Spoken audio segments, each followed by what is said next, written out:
time for us to take a look at news stories making headlines around the globe today.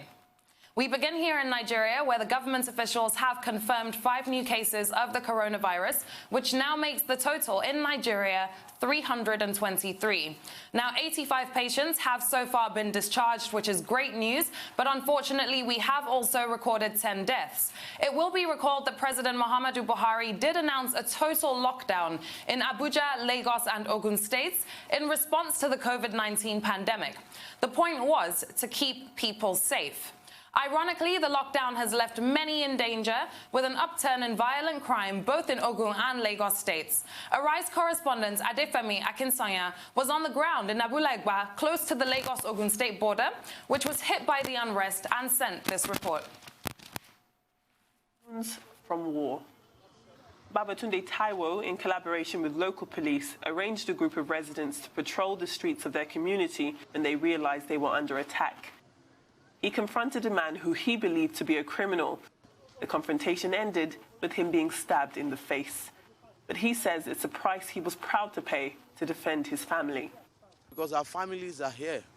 And I can't just open my face and allow those guys to injure my family. So there was a guy that came with a bike. I was like, guy, come, where are you going to? This is my area, this is my hood. Where are you going to? Then after some few minutes, the guy later came with some guys. Then the next thing, they came with jackknife, bang, bang, bang, bang, then injured me. The only word I owed among what they said is just that, Shebi, it's just you people that don't allow us to work in this area. That's what I heard about what they said. That is you guys that don't allow us to, so you people will see what we're going to do. Babatunde's story wasn't unique. Further along the street, we came across a father and daughter reeling from the anarchy. He says they were chased by thieves and had to lean on the community for protection.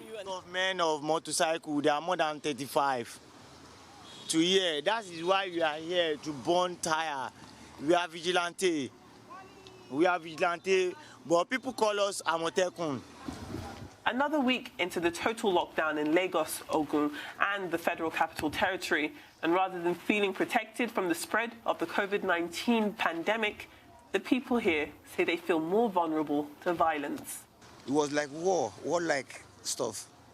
Something I get people running skater. I have to jump and I have to pick weapon, run out. And those boys, they are here, that stuff. Before, we couldn't sleep.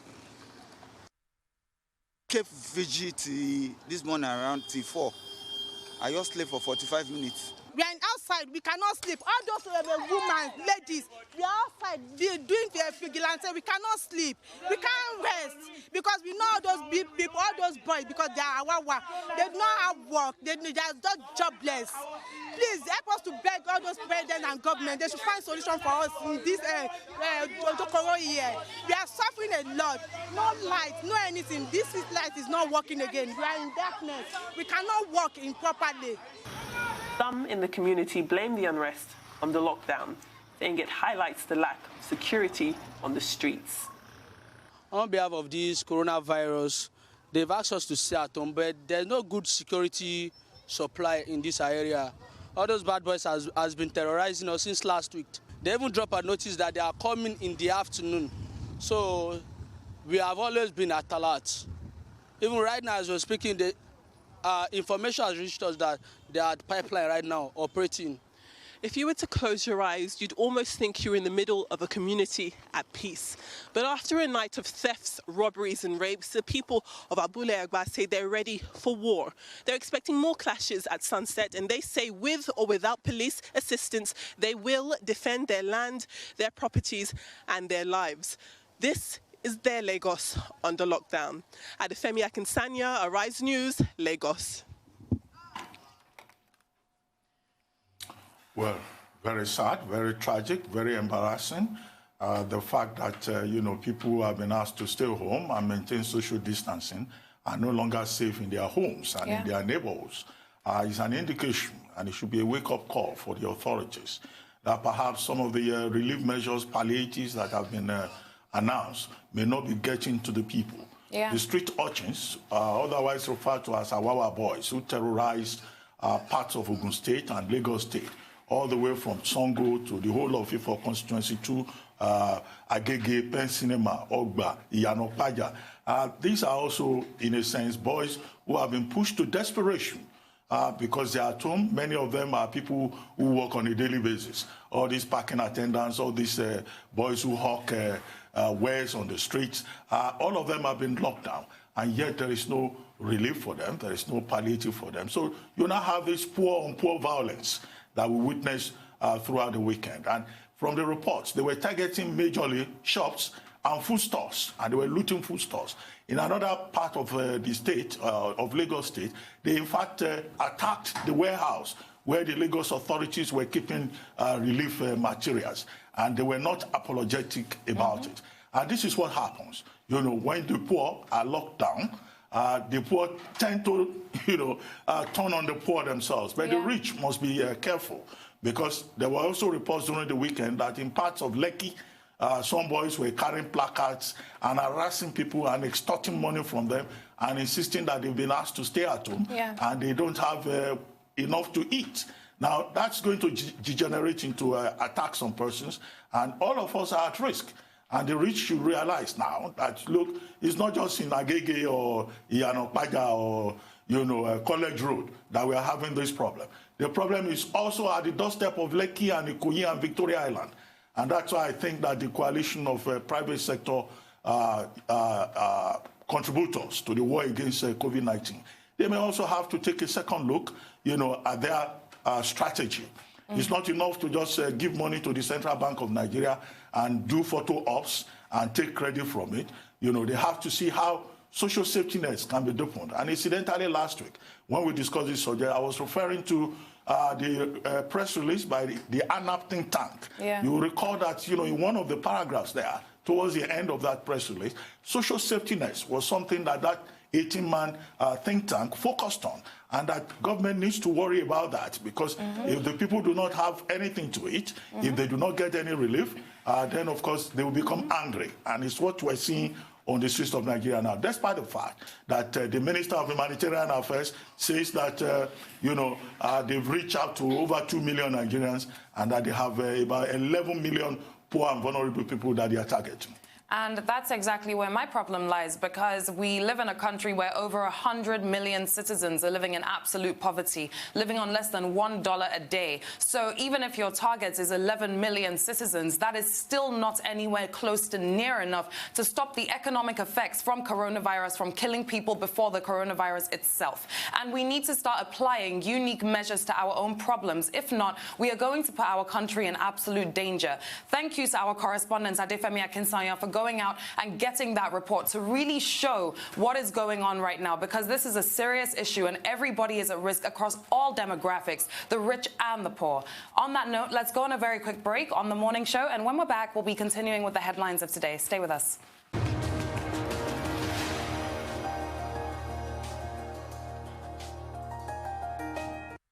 Welcome back to the morning show here on Rise News. Joining us now is our business correspondent, Rotas Oderi, for the latest business headlines of today.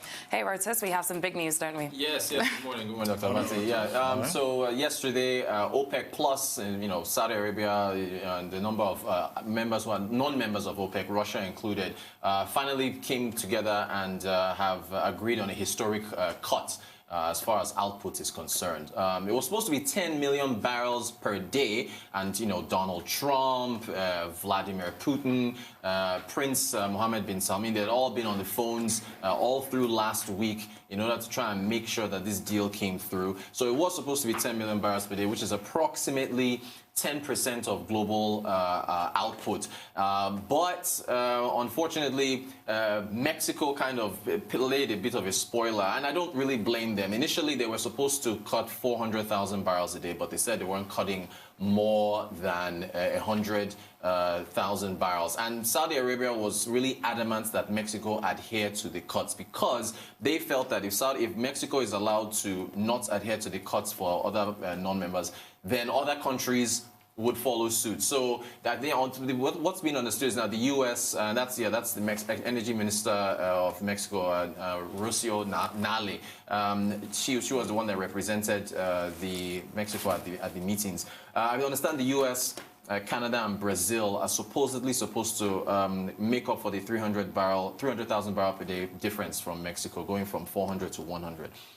However, the thing that's supposed to be noted here is that the 9.7 million barrel per day cut, was the result of Mexico not doing 400, is going to take effect from May and June.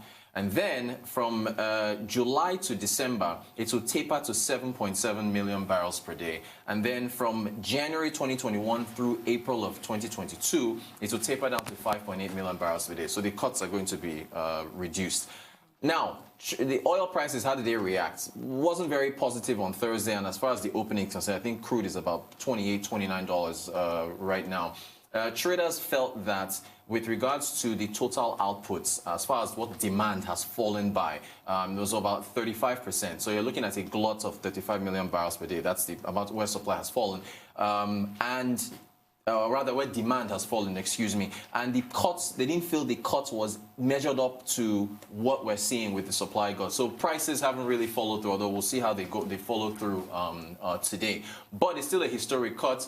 We'll have to see how things go from here. But the thing is, at least OPEC has come together, and we'll see how things play out. But traders still feel that it wasn't as heavy, because initially it was supposed to be 20 million barrels per day, and then that's when prices shot up last week. But I don't think they were able to do that, so we'll just have to live with what we have right now. Some analysts insist that this is too little, too late, and that it's not likely to make much difference.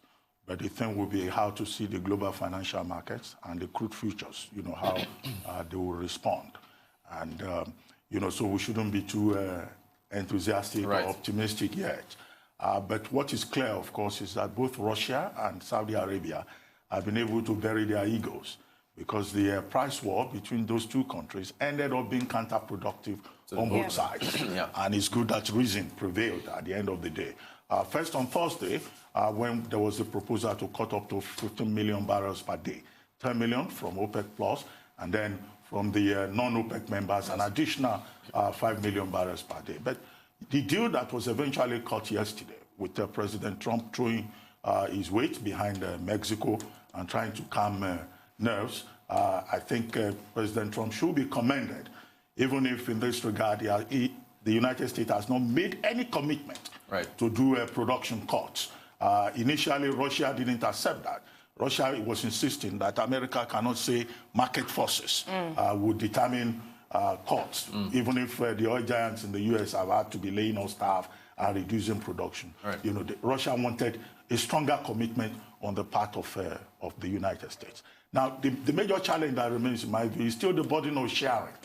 Because Russia, Saudi Arabia had insisted that they were not going to be the only two parties to carry the burden, and that every country must be ready to also cut. And hence the Mexico controversy came up. That may have been resolved now, but the issue now is, well, the production cut ratio that has now been agreed upon. Is there any mechanism in place to monitor it, to check it, to ensure compliance? I don't think so. There isn't. So, and then there is a lot of cheating involved. But what is clear, of course, is that in our own case, Nigeria, we also participated in that meeting. Nigeria was represented by Minister of State for Petroleum, Timipre Silva, and the GMD of the NNPC, Mele Kyari. And since yesterday, I think the Minister of State for Petroleum has said Nigeria is going to abide by the cuts.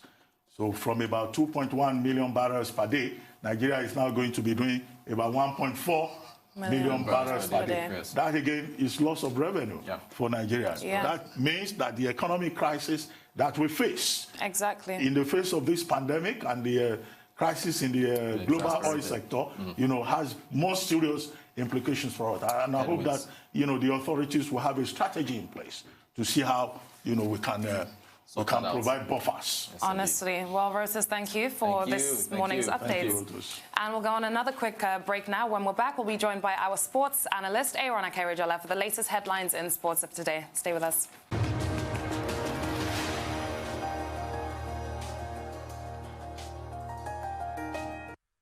Welcome back to the morning show here on Rise News. We're now joined by our sports analyst, Aaron Akerajala, for the latest headlines in sports of today and I guess overnight. Good morning, Aaron. How are you? How was the weekend, Leila? Great. Happy Easter Monday. Same to you. Good morning, Doctor. You're wearing matching ties today. Kind of. Same colors. Easter Monday, I must say. And Well, okay. no picnics today. No, apart from it, we're still all self-isolating and let's see how it goes. But in the meantime, in the UK, same is still happening. But nevertheless, one man, a Nigerian, has still been in the center of so much talks about the movement right now. Usually, at this point in time, because of the COVID-19 pandemic, no one is talking about transfers. But something has happened, something remarkable has happened. China are thinking of resuming the new season next month, and that has put Manchester United in a massive limbo because Ighalo, who was a surprise loan move from Shanghai Shenhua to Manchester United. At the moment, we hear that Manchester United are looking for every means possible to actually keep him at Manchester United and not return back to China next month because he's been a revelation. 4 goals in 8 games says it all for the Nigerian, who a lot of people called a dot transfer in the winter transfer market. And looking at it closely right now, Ighalo is literally between the devil and the deep blue sea because he wants to fulfill his lifelong ambition of play for Manchester United, arguably the biggest brand in football as we speak. But at the same time, the Chinese club are offering him what they call the arm and the leg.